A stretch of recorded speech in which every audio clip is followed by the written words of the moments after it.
तो hello everyone, आज हम शुरू करने जा रहे हैं और मोस्ट प्रोबेबली ये पूरा लेक्चर जो होगा वो हम ट्राई करेंगे कि एक शॉर्ट में कंप्लीट करें, जो कि है magnetic effect of electric current. हम लोगों ने इसके पहले जो चैप्टर पढ़ा था उस चैप्टर का नाम था इलेक्ट्रिक सिटी। क्या नाम था उस चैप्टर का नाम? Electric city. अब आप सभी जानते हैं कि इलेक्ट्रिक सिटी का मैंने एक वन शॉट वीडियो बना चुका हूं ऑलरेडी। डिस्क्रिप्शन पे अपन लिंक दे देंगे ना तुम लोगों के लिए भी। तो इलेक्ट्रिक सिटी क्या है? इलेक्ट्रिसिटी हम लोगों ने पूरा बहुत अच्छे रूप में पढ़ लिया, जहां हमने कमर्शियल यूज भी पढ़ लिया और हमने पावर तक इसको बहुत अच्छे तरीके से समझ लिया था। तो इलेक्ट्रिसिटी क्या थी? Flow of charge particle. What is electricity? Flow of charge particle. Flow of charge यानी चार्ज के फ्लो को हम कहते थे इलेक्ट्रिक सिटी। और टाइम के रिस्पेक्ट में अगर इनकी बात करी जाए तो इसी को rate of flow of charge बोलते थे, जो एक नया चीज लेके आता था जिसका नाम था करंट। और करंट का फॉर्मूला क्या था? आप सभी को पता है, current is equal to charge with respect to time, यानी फ्लो ऑफ चार्ज यानी rate of flow of charge is called current. इसकी यूनिट क्या थी? एम्पियर। अब आप कह रहे हैं सर इस चैप्टर का नाम है मैग्नेटिक इफेक्ट ऑफ उसी इलेक्ट्रिक करंट का। क्या मैग्नेटिक इफेक्ट दिया? तो उस मैग्नेटिक इफेक्ट को स्टार्ट करने से पहले मैं आप सभी लोगों से बात करना चाहता हूं इस चैप्टर के सबसे पहले शब्द की, और उसका नाम है मैग्नेट। फिर हम बात करेंगे मैग्नेटिक। तो हम बात करने जा रहे हैं मैग्नेट की। हमारे यहाँ के जितने भी बच्चे हैं ना, उन सब लोगों ने सब जगह देखा होगा या कुछ एक्सपीरियंस किया होगा। सब लोगों ने अलमारियों पे मैग्नेट बड़ी चिपकाई होगी। मैंने खास कर से किया। आजकल तो मैग्नेटिक वो आ गए हैं बोर्ड। मैग्नेटिक बोर्ड पता है आपको कैसे होते हैं? वो आपके फ्रिज पे चिपक जाते हैं और छोटा सा मार्कर भी चिपक जाता है। फिर मार्कर से आप लिख दो कि हमें आज सब्जी लानी है, भाजी लानी है। मेरे घर में लगा हुआ है इसलिए बता रहा हूँ। तो मैग्नेट आप सबको पता है मैग्नेट क्या होता है। मैग्नेट एक सब्सटेंस है और ये सब्सटेंस हमको मिला कहाँ से ये भी बता देता हूँ। एक जगह थी जिसका नाम था मैग्नीशिया। वहाँ पर कुछ जो शेपर्ड्स थे, शेपर्ड्स पता है क्या होते हैं? जो भेड़ बकरी चराते हैं। तो बहुत साल पहले की बात है। तो वो भेड़ बकरी चराने चले गए और उस जगह पर वो गए और देखा तो वहाँ पर है ना उनके जूतों में जो लकड़ी के जूते थे। अब आप बोलोगे सर लकड़ी, अब उस ज़माने में लकड़ी के जूते पहनते थे। याद करो श्री राम जी का ज़माना, जिसमें वो जो चरण पादुकाएं होती थी वो भरत जी ने अपने सर पे रख ली थी। वो कौन से नाइकी के थोड़ी थे वो कौन से लकड़ी के ही थे। तो पहले लकड़ी के जूते पहने। तो उसको लकड़ी के जूतों को बनाने के लिए आल लगाई जाती थी। आल समझते हो? नेल, कील, आल लगाई, ठोक कर लगाई और उसको पहनी जाता था, ठीक है। अब हुआ ये कि जो शेपर्ड्स थे वो एक जगह से दूसरी जगह जा रहे थे और बढ़िया बेहतरीन में तफरी कर रहे थे अपने क्या बोलते हैं भेड़ बकरी के साथ। अब भाई वो हुआ ये कि एक पर्टिकुलर जगह पर उनके जो जूते हैं वो स्टिक होने लग गए। स्टिक मतलब समझते हो? चिपक गए। तो उन्होंने कहा भाई ये कैसे हो सकता है यहाँ, मतलब ऐसे कैसे हो सकता है यार। तो उन्होंने कहा भाई ये लकड़ी चिपक रही होगी यार। तो वो लकड़ी की कुछ चीज़ें और लेके आए तो वो नहीं चिपकी। तो उन्होंने कहा लकड़ी के अंदर जो हमने आल लगाई, दैट इज़ कील लगाई, दैट इज़ नेल लगाई है, वो चिपक रही है। और वो वाकई चिपकी। तो वहाँ से ये शब्द निकला जो मैग्नीशिया नाम था, और वहाँ से वो शब्द निकला जहाँ से वो पत्थर निकाले गए। एक सब्सटेंस थे उसको बोला मैग्नेट। और उन मैग्नेट को हमने बोला नेचुरल मैग्नेट। नेचुरल क्यों बोला? क्योंकि नेचर के द्वारा हमें ये प्राप्त हुई, हमने नहीं बनाई। ये नेचुरल मैग्नेट कहलाई।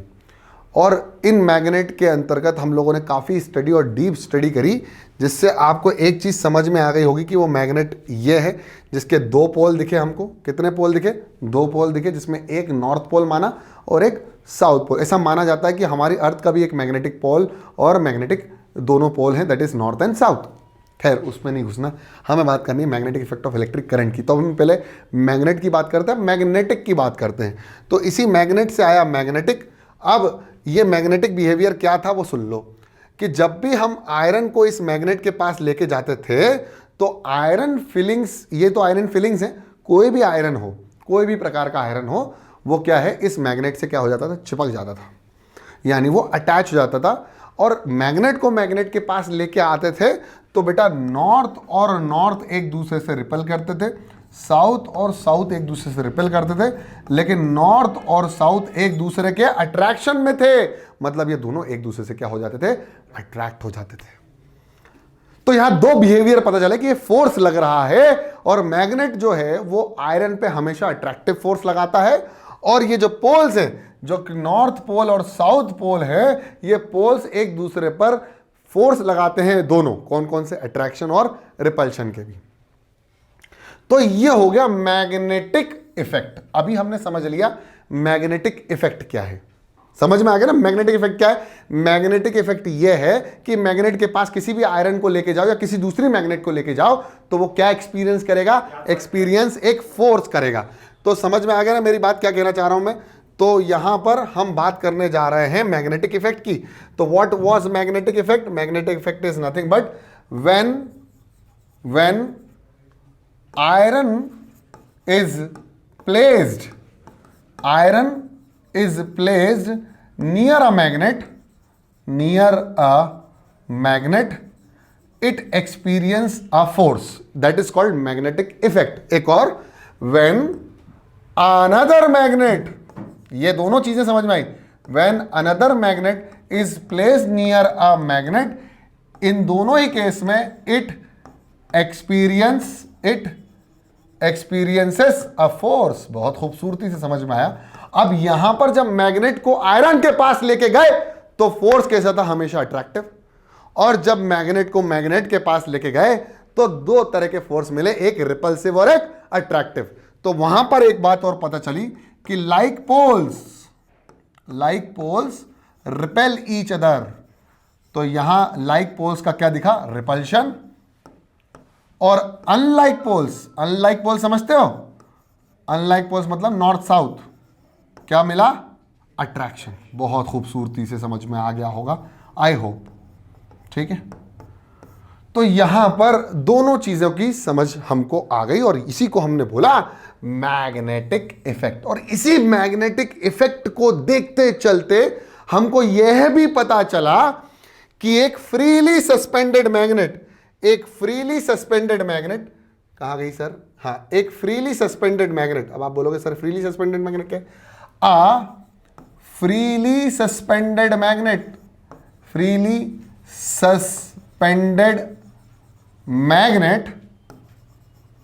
मैग्नेट को अगर मैं उसको धरती पर स्टिल रख दूं तो वो एक क्या हो सकती है, एक जगह पर, एक पर्टिकुलर जगह पर क्या हो जाती है, अलाइन हो जाती है। एक पर्टिकुलर जगह पर अलाइन हो जाती है, इसका मतलब वो अर्थ की मैग्नेटिक फील्ड पर अलाइन हो जाती है, अर्थ की मैग्नेटिक फील्ड पर अलाइन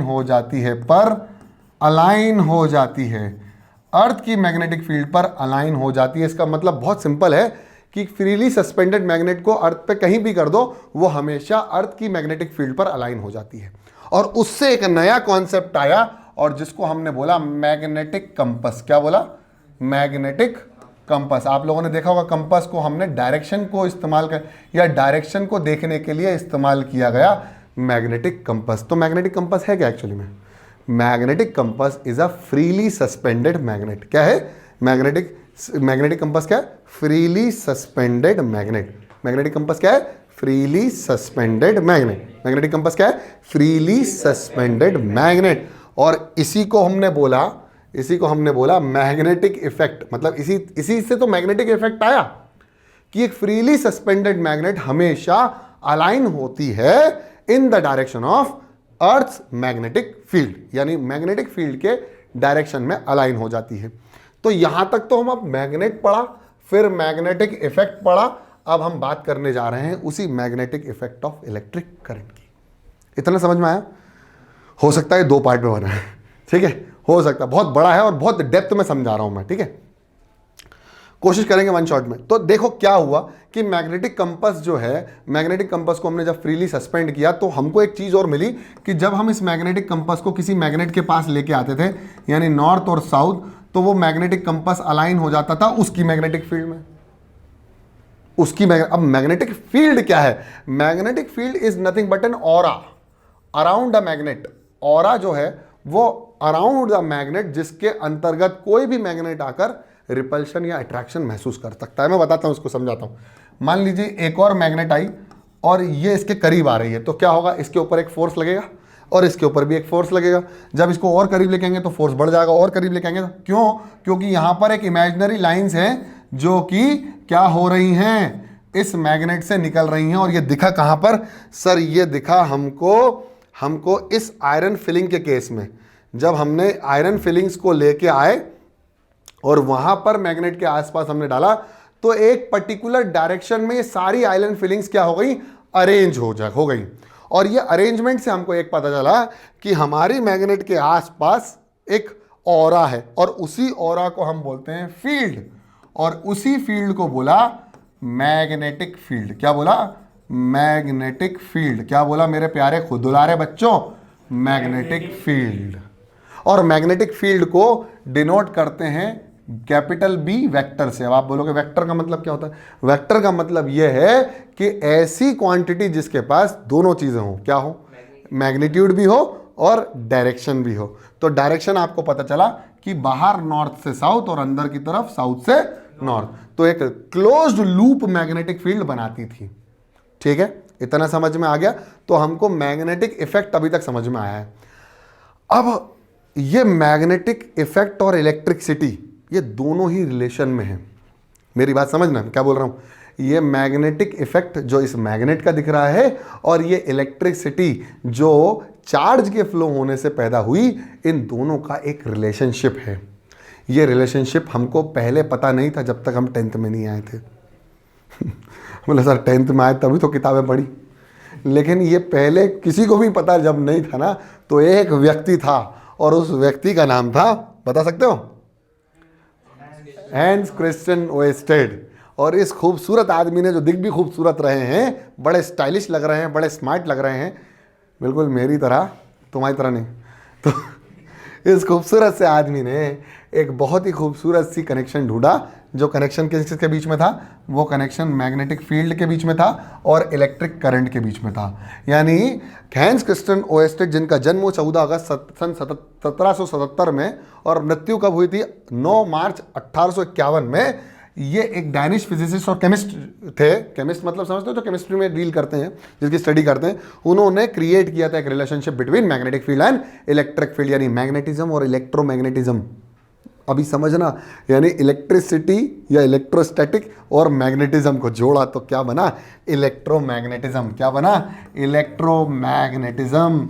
और इसी मैग्नेट को अभी मैं बहुत अच्छे समझाऊंगा इसको, इसी कॉन्सेप्ट को किसने रिलेशनशिप ढूंढा, ये हमारे जो खूबसूरत से, जो स्मार्ट से, हैंडसम से, बिल्कुल डार्क एंड हैंडसम, क्या नाम था इनका, हैंस क्रिश्चियन ओएस्टेड। इन्होंने ये रिलेशनशिप ढूंढा। रिलेशनशिप ढूंढा कैसे, रिलेशनशिप ढूंढा ऐसे कि इन्होंने एक एक्सपेरिमेंट परफॉर्म किया।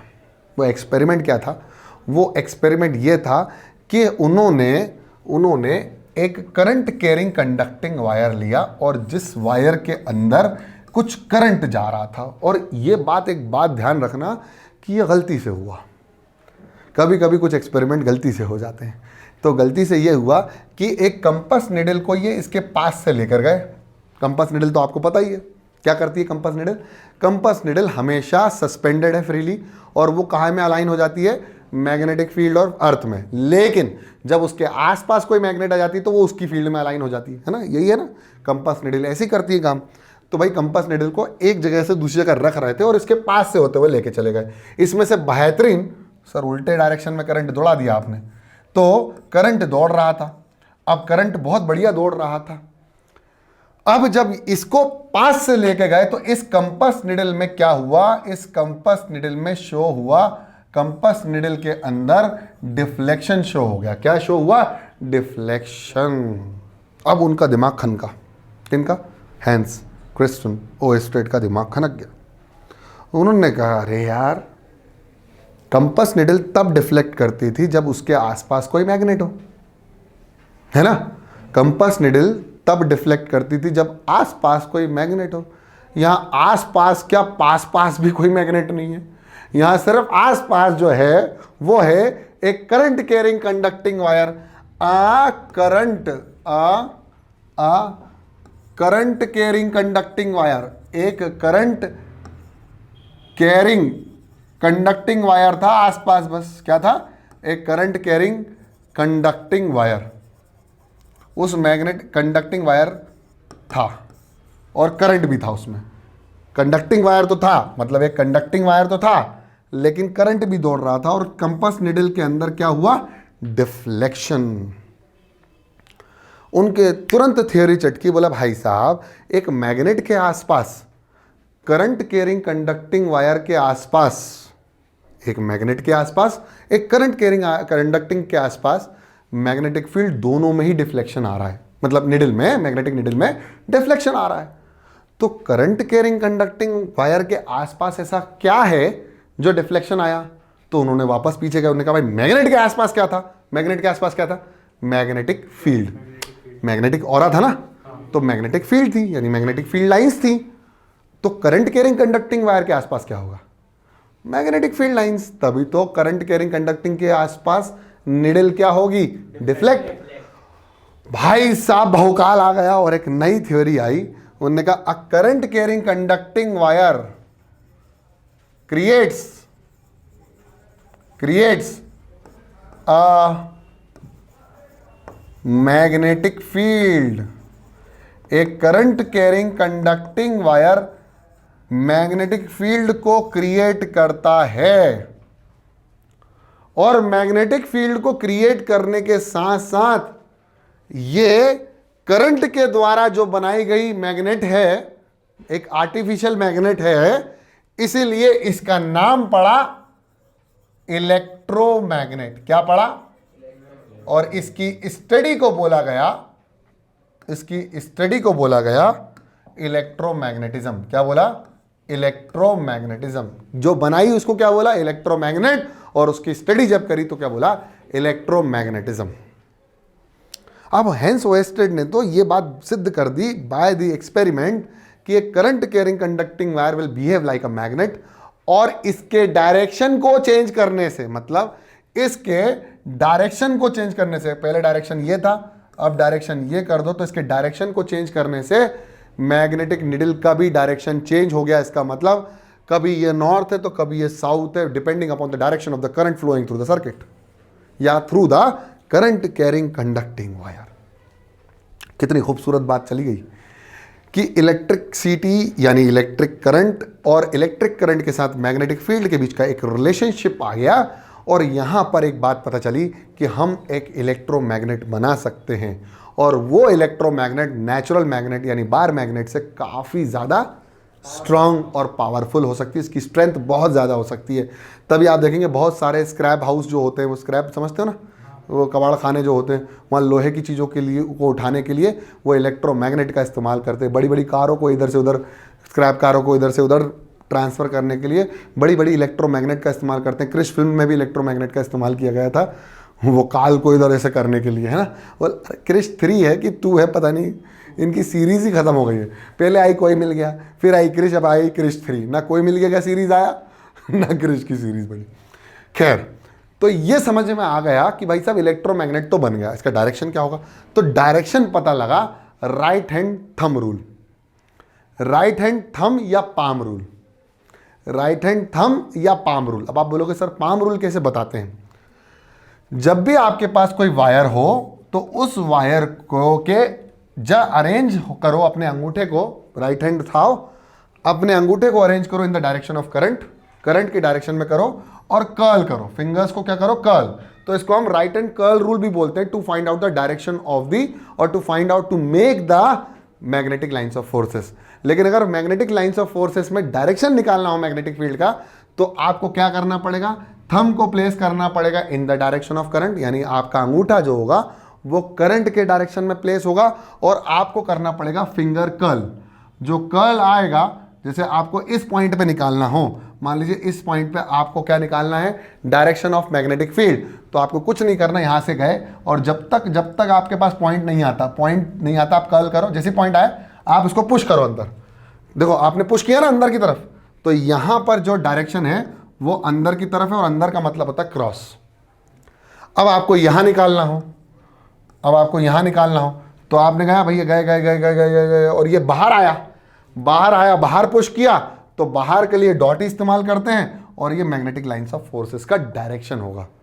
और मैग्नेटिक लाइंस ऑफ फोर्सेस का direction right hand palm rule से बहुत इजीली निकल सकता है। स्क्रू रूल भी इस्तेमाल किया है, लेकिन हम पाम रूल इस्तेमाल करेंगे, ज़्यादा बेटर रहेगा, ज़्यादा ईजी रहेगा और ज़्यादा अंडरस्टैंडिंग रहेगा। अब भाई साहब इन लोगों ने आयरन फिलिंग्स का इस्तेमाल करना चालू कर दिया टू सी कि किस तरह से हमारी मैग्नेटिक फील्ड बन रही है। आपने सुना होगा कि आयरन फिलिंग्स क्या होती हैं। आयरन फिलिंग्स छोटे छोटे क्या होते हैं, आयरन के टुकड़े होते हैं। आयरन फिलिंग्स का इस्तेमाल करना किस तरह से, जैसे मैंने पहले डायग्राम बताया था आपको कि यहाँ पर हम लोगों ने इन्हीं आयरन फिलिंग्स का इस्तेमाल किया था। कहाँ गया रे, हाँ ये रहे, हाँ इसी आयरन फिलिंग का इस्तेमाल किया था उन्होंने कि भैया यहाँ पर हमें मैग्नेटिक फील्ड का डायरेक्शन मिल गया और इन्हीं को हमने, जो इमेजिनरी लाइंस हमें जो दिखती नहीं थी वो हमें दिखने लग गई और ये पैटर्न में बना एक। तो ये अलग अलग मैग्नेटिक फील्ड, अलग अलग मैग्नेट, अलग अलग शेप की मैग्नेट किस तरह से पैटर्न बनाती हैं वो देखने के लिए इन लोगों ने आयरन फिलिंग्स का इस्तेमाल किया।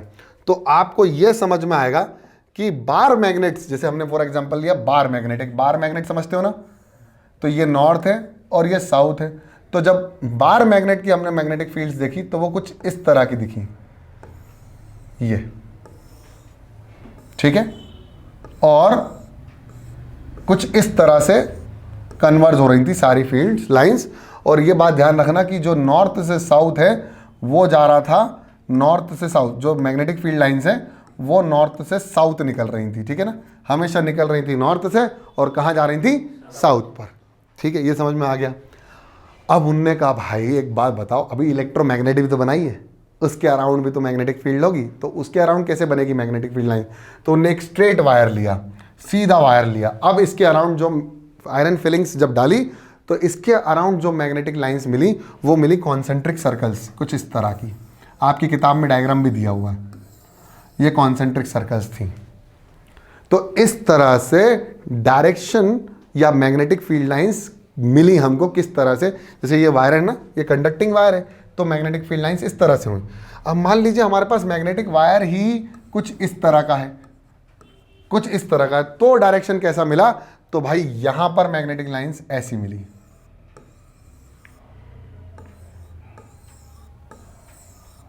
और ये साफ साफ देखा गया कि ये जो मैग्नेटिक लाइंस है वो ज्यादातर देखा गया कि ये मैग्नेटिक लाइंस बार मैग्नेट की तरह रिजेंबल कर रही हैं। किस तरह कर रही हैं, बार मैग्नेट की तरह रिजेंबल कर रही हैं। It is resembling to the bar magnet. अब इन्होंने कहा भाई और स्ट्रॉन्ग मैग्नेटिक फील्ड चाहिए, तो उन्होंने एक और नई चीज बनाई जिसका नाम था सोलेनॉइड। क्या बनाया उन्होंने, सोलेनॉइड। और सोलेनॉइड तो आपको पता ही है, सोलेनॉइड क्या होता है, ये एक स्प्रिंग लाइक स्ट्रक्चर होता है जिसके अंदर से उनने करंट कैरिंग कंडक्टिंग वायर बना दिया। मतलब इसको एक बैटरी से कनेक्ट कर दिया तो इसमें से क्या फ्लो हुआ, करंट, तो उसमें भी कुछ इस तरह की मैग्नेटिक फील्ड लाइंस हमको मिली। जब हमने इसको क्या करा, जब हमने इसको आयरन फिलिंग्स के प्रेजेंस में इसको करंट दिया, यानी इसको बैटरी प्रदान करी। तो इस तरह से डिफरेंट डिफरेंट स्ट्रक्चर की मदद से हम लोगों ने डिफरेंट डिफरेंट मैग्नेटिक फील्ड निकाल ली। अब इससे क्या होने वाला था, इससे क्या होने वाला था यह समझने वाली बात है। एक्चुअली में इससे जो होने वाला था वो होने वाला था एक नया भौकाल। वो नया भौकाल क्या था, उसके लिए सबसे पहले आपको एक एक्सपेरिमेंट पढ़ना पड़ेगा। वो एक्सपेरिमेंट है force on a current carrying conducting wire. अब यहां पर क्या हुआ, एक मैग्नेटिक फील्ड यानी बी के अंदर, मतलब मान लीजिए एक मैग्नेटिक फील्ड है, ये मान लो यहां पर कुछ मैग्नेटिक फील्ड है और यहां पर हमने एक वायर लिया जिसके अंदर कुछ करंट था। भाई साहब इस एक्सपेरिमेंट के जरिए एक चीज पता चली कि इस वायर पर भी एक फोर्स लग रहा है, इस वायर पे भी एक फोर्स लग रहा है। अब बोले कि भाई फोर्स लग रहा मतलब कैसे, इसका मतलब था कि एक मैग्नेटिक फील्ड के अंदर अगर एक करंट कैरिंग कंडक्टिंग वायर, तो उस पर भी क्या लगे, फोर्स लगा। देखा एक्सपेरिमेंट के माध्यम से, देखो ये मैग्नेटिक फील्ड है, यहां पर हमने ना वायर लिया और इस वायर पे करंट का डायरेक्शन ये था, तो इस पर एक फोर्स लगा इस तरफ, तो करंट कैरिंग कंडक्टिंग वायर के अंदर, एक करंट कैरिंग कंडक्टिंग वायर के अंदर एक फोर्स लगता है जब उसको हम मैग्नेटिक फील्ड की प्रेजेंस में रख देते हैं। मेरी बात समझना, एक current carrying conducting wire magnetic field बनाती भी है, और अगर वो मैग्नेटिक फील्ड की प्रेजेंस में आ जाए किसी और मैग्नेटिक फील्ड, तो उस पर क्या लगता है? Force. A current carrying conducting wire will experience some force when placed in a magnetic field। और ये बात पता चली AM एम्पियर सजेस्ट है, current carrying conducting produce a magnetic field exerts a force on magnet, then a magnet should also exert a force on a current carrying conductor। उल्टा हो ना भैया, जब मैग्नेटिक फील्ड बना सकता है तो फोर्स भी तो एक्सपीरियंस कर सकता है। और ये बात एम्पियर्स ने सिद्ध कर दी, और इससे एक बात पता चली कि नेचर जो है ना वो बाई डायरेक्शनल काम करता है। मतलब अगर सीधा कर सकता है तो उल्टा भी कर सकता है। Nature has by directional nature. मतलब नेचर जो होता है, जैसे अब हमने कहा कि एक moving charge magnetic field produce कर सकता है, तो क्या एक moving magnet electric charge produce नहीं कर सकता, इलेक्ट्रिक करंट प्रोड्यूस नहीं कर सकता? इसको हम बोलेंगे इलेक्ट्रोमैग्नेटिक इंडक्शन। तो इसी वजह से हम लोगों को ये समझ में आ गया भैया उल्टा पॉसिबल है या नहीं है, और उन्होंने कहा हाँ है, पॉसिबल है, पॉसिबल है। और फिर इस पर वर्क किया एक और खूबसूरत से साइंटिस्ट जिसका नाम था निकोलस टेस्ला। और उस टेस्ला के माध्यम से यहाँ पर भी बहुत सारे एक्सपेरिमेंट, उन्होंने डबल एक्सपेरिमेंट भी किए, और टेस्ला के माध्यम से हमने एक नई चीज़ का आविष्कार किया, और एक नई चीज़ हमको मिली जिसका नाम था इलेक्ट्रिक मोटर। लेकिन इलेक्ट्रिक मोटर से पहले आपको एक चीज़ समझना पड़ेगी, वो है फ्लेमिंग्स लेफ्ट हैंड रूल। सबसे पहले फ्लेमिंग लेफ्ट हैंड रूल किन किन चीज़ों पर वर्क करता है इसको मैं समझा देता हूं। तो देखो, Fleming's left hand rule, Fleming left hand rule, ये बात समझने के लिए आपको पहले यह समझना पड़ेगा कि मैं क्या बताना चाह रहा हूं। ठीक है, हमने अभी इससे पहले क्या देखा, ओएस्टेड ने क्या देखा? ओएस्टेड ने देखा कि एक करंट कैरिंग कंडक्टिंग वायर एक मैग्नेटिक फील्ड बनाता है। अब उसी करंट कैरिंग कंडक्टिंग वायर को दूसरी मैग्नेटिक फील्ड में लेके जाओ। जिस तरह से एक मैग्नेट अपनी फील्ड बना रहा है, तो दूसरी मैग्नेट भी तो अपनी फील्ड बना रहा होगा। तो ये भी मैग्नेट है और ये भी मैग्नेट है। ये जब पास पास आएंगे तो क्या एक दूसरे पर फोर्स लगेगा। यही मैं बताना चाह रहा हूं कि जब अब एक, जैसे ये मैग्नेट था, इसने मैग्नेट दोनों की फील्ड टकराई, तो दोनों ने एक दूसरे को क्या करा, पीछे भगाया, आगे भगाया, इन दोनों ने एक दूसरे को अट्रैक्ट किया। ऐसे ही इसके अंदर भी एक फोर्स लगेगा, यानी current carrying conducting wire will experience. जब मैंने इस फील्ड के अंदर इस करंट कैरिंग कंडक्टिंग वायर को रखा, तो इसने क्या एक्सपीरियंस किया? फोर्स। उस फोर्स का डायरेक्शन किसकी तरफ, किसकी वजह से पता चला? Fleming's left hand rule. समझ में आया? इतना आ रहा है बेटा, क्योंकि एक बार में इतना बड़ा चैप्टर करना बहुत मुश्किल होता है। मतलब ये नेक्स्ट टू इम्पॉसिबल होता है कि एक बार में, ये तभी पॉसिबल है जब आप एक बार इसको बहुत अच्छे से 2 बार 3 बार पढ़ लो, फिर उसके बाद धीरे धीरे रिवीजन के लिए है वीडियो। मेरी बात समझना, ये जो लेक्चर चल रहा है वो रिवीजन वाला है, तो आपको ये पता होना चाहिए। मैं बिन डेप्थ में पढ़ाऊंगा तो 4 घंटे निकल जाएंगे, तो फिर वन शॉट का मतलब नहीं है, फिर तो एक घंटे के 4 वीडियो बना दूँ। मेरी बात समझना। तो फ्लेमिंग लेफ्ट हैंड रूल से यह पता चला कि उस पे जो लगने वाला फोर्स है, किस पर लग रहा है? मैग्नेटिक नहीं, करंट कैरिंग कंडक्टिंग वायर पर जो फोर्स लग रहा है उसका डायरेक्शन क्या होगा। तो फ्लेमिंग लेफ्ट हैंड रूल में 3 फिंगर्स का इस्तेमाल किया, पहला thumb, index finger, middle finger, और तीनों को इस तरह से करना है कि तीनों म्यूचुअली परपेंडिकुलर हो। ठीक है, सबसे पहले क्या करना है? 3 will be mutually perpendicular to each other like this. अब जो थंब है वो रिप्रेजेंट करेगा कुछ, क्या रिप्रेजेंट करता पता है?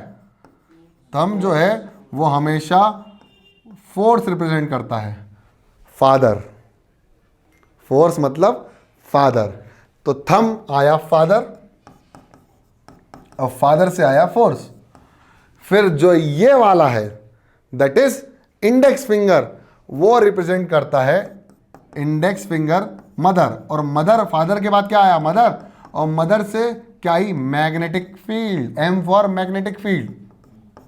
और मिडिल फिंगर जो है, मिडिल फिंगर वो क्या रिप्रेजेंट करता है? Middle finger current. तो मदर और फादर तो आ गए, फादर मदर आ गए तो चाइल्ड भी तो आएगा, तो फादर मदर चाइल्ड और आया current, C for current, father mother child. Father start कहाँ से करना है, थंब से, थंब से, फादर मदर चाइल्ड।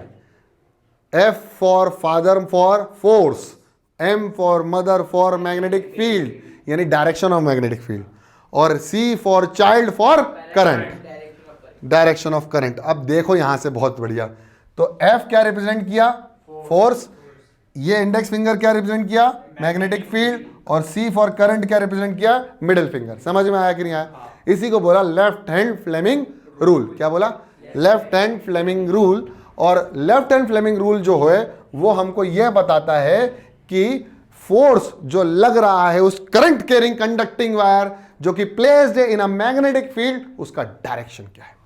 लेकिन एक कंडीशन है, यहां पर जो करंट है, करंट पहली चीज, दूसरा magnetic field,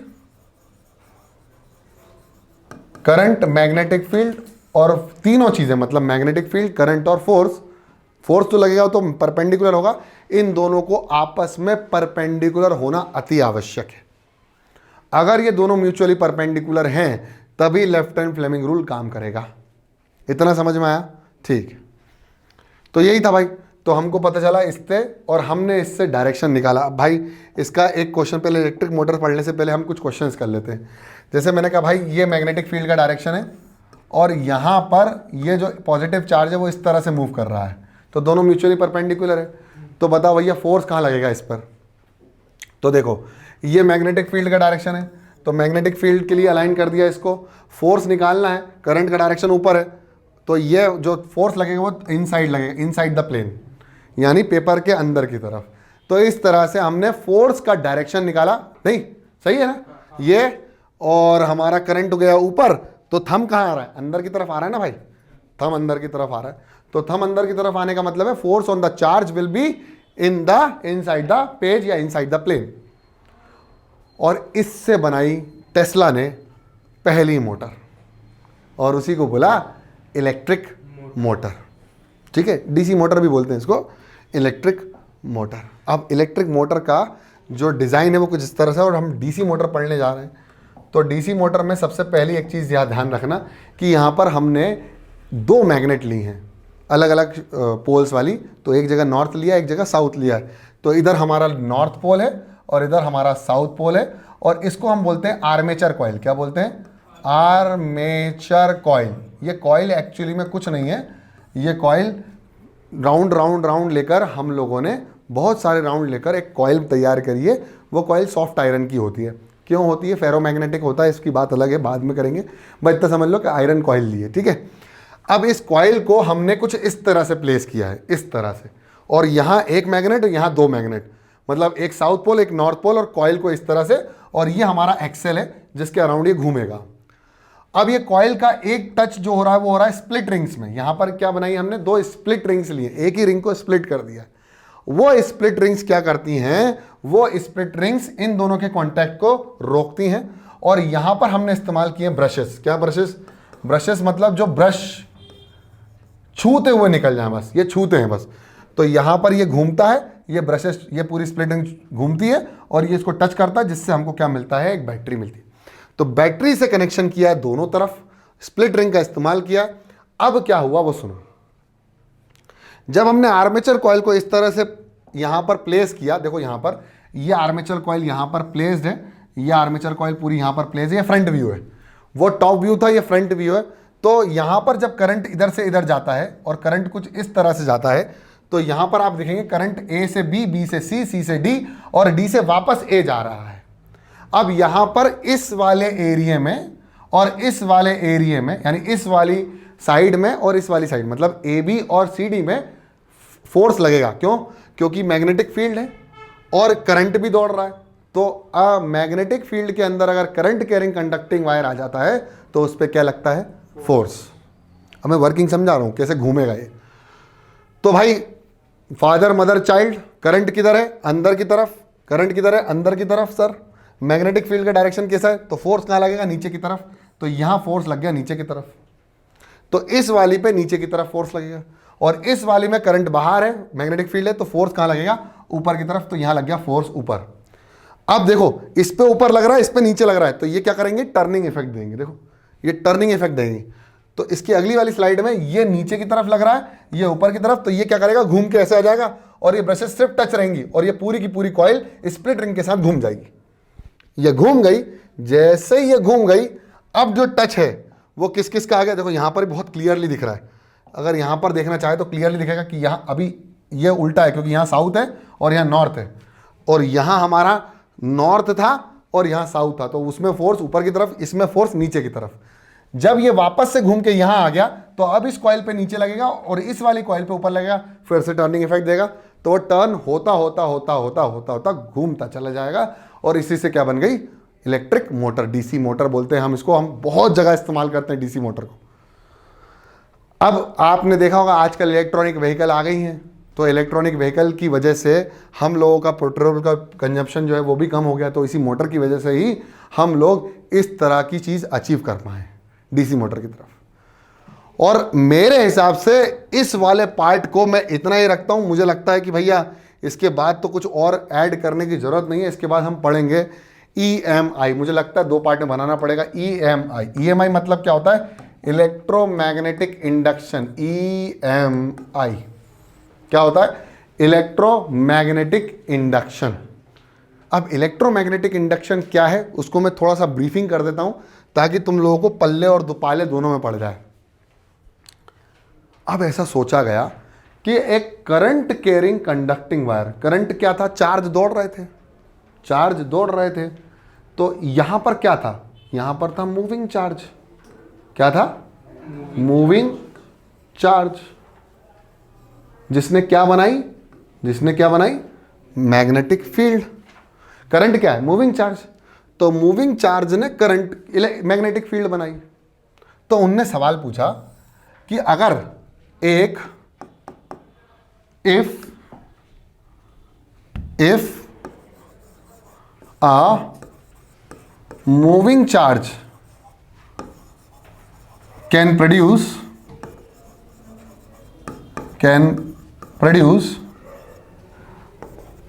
a magnetic field, तो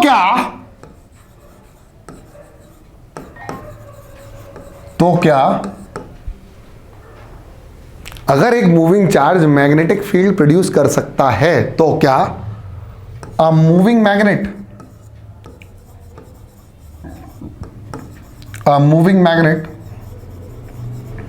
can produce इलेक्ट्रिक चार्ज, और electric charge ultimately electric current. भाई मूविंग करंट आएगा तो करंट आएगा ही ना, मतलब चार्ज आएगा तो करंट आएगा, और उसी करंट को हमने बोला इंड्यूस करंट, बताया था ना मैंने, इंड्यूस्ड करंट, जो अपने आप पैदा हुआ। तो क्या ऐसा पॉसिबल है? सब लोगों ने आपस में बात करी, नेचर की इस लिंकिंग को, नेचर का अपोजिट नेचर को बायलैटरल लेवल पे देखा गया, तो नेचर तो दोनों चीज़ें कर सकता है, रिवर्स भी कर सकता है, फॉरवर्ड भी कर सकता है। तो इस सवाल पूछे गए, और सवाल का उत्तर दिया केवल एक व्यक्ति ने, जिसका नाम था माइकल फैराडे। माइकल की स्पेलिंग माइकल फैराडे, स्पेलिंग गलत हो सकती है, माइकल फैराडे। और माइकल फैराडे के वो 3 एक्सपेरिमेंट, उनने कहा भाई तू कुछ 3 एक्सपेरिमेंट किए थे उनने, और उसी एक्सपेरिमेंट के माध्यम से उनने बता दिया कि या इट इज़ पॉसिबल कि एक moving magnet electric current produce कर सकता है। क्या कर सकता है, इलेक्ट्रिक करंट, और उस करंट का नाम क्या था, इंड्यूस करंट। और तभी आया working model of electric generator, electric generator. Tesla ji का ये भी काम था, बहुत बढ़िया इलेक्ट्रिक जनरेटर प्रोड्यूस किया। उन्होंने कहा भाई साहब एक बात बताऊं, इलेक्ट्रिक मोटर तो ठीक है, टेस्ला ने इलेक्ट्रिक जनरेटर पे इतना ज़्यादा वर्क कर दिया कि वो जिस कंपनी में काम कर रहे थे उस कंपनी वाले ने उसको निकाल दिया। उनका नाम था थॉमस अल्वा एडिसन। टेस्ला जी उनके साथ काम कर रहे थे पहले, तो टेस्ला ने कहा यार क्या डीसी करंट पे काम करते रहते तुम, एक ऐसी चीज़ बना दो, एक ऐसा करंट बना दो जो दूर तक भी ले जा सके, बहुत ज़्यादा अमाउंट में प्रोड्यूस करा जा सके और हम उसको ज़्यादा से ज़्यादा इस्तेमाल कर सकें। उन्होंने कहा हट पागल है क्या, मैं तो सेल ही बेचूंगा, मैं तो सेल ही बेचूँ। आज सोचो अगर तुम्हारा मोबाइल सेल से चार्ज होता, सेल चार्ज भी नहीं होता, हर 2 दिन में तुम्हें सेल चेंज करने होते तुम्हारे मोबाइल के, तो तुम क्या करते? परेशान हो जाते ना। तो इस इलेक्ट्रिसिटी से जो तुम्हारे घर में एसी आ रहा है, एसी करंट जो आ रहा है, इसकी वजह से तुम क्या कर पा रहे हो, अपने मोबाइल बार बार रिचार्ज कर पा रहे हो कि नहीं कर पा रहे हो? नहीं तो एक बार इस्तेमाल किया फिर सेल फेंक दिया। जैसे घड़ी के सेल हो गए, तो वो घड़ी के सेल बनाने वाली कंपनी में काम करते थे टेस्ला, और उस कंपनी का मालिक थे थॉमस अल्वा एडिसन, और उन्होंने अपने पहले इलेक्ट्रिक जनरेटर पे वर्क करना चालू कर दिया और उन्होंने जनरेटर बनाया। उनको निकालने के बाद दूसरी कंपनी ने उनको हायर किया, उन्होंने कहा तुम काम करो, हम तुम्हारे साथ हैं, हम तुम्हें फंड भी देंगे, और आज तुम देख लो तुम्हारे घर में एक एसी करंट आ रहा है इलेक्ट्रिक जनरेटर के माध्यम से। इसको हम कवर करेंगे अपने अगले टॉपिक में। मेरे को लगता है कि आपको इतना टॉपिक पढ़ लेना चाहिए। तो ख़त्म करें आज की क्लास। ओके, मिलते हैं अगली क्लास में। बाय, टेक केयर, जय हिंद।